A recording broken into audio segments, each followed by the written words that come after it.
একটা গোষ্ঠী বলছে অমুক দল তোমরা সব বাংলা স্যার।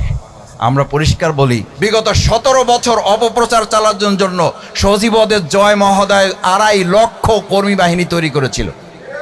2.5 লক্ষকে এই ইন্টারনেটে তাদেরকে চাকরি দিয়েছিল।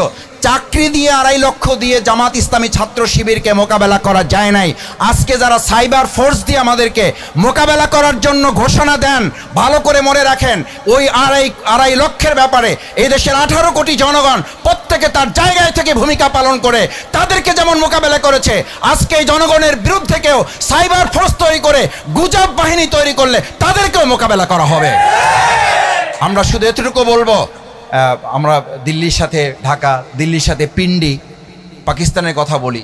দেখেন, বাংলাদেশ জামাত ইসলামী একজন কর্মী, একজন সমর্থক, একজন সহযোগী, একজন শুভাকাঙ্ক্ষী এই 17 বছর, বিগত 53 বছর জেল, জুলুম, নির্যাতন, নিপীড়নের মুখে পড়ে আপনি কখনো শুনেছেন যে আমরা দেশ ছাড়া হয়েছি?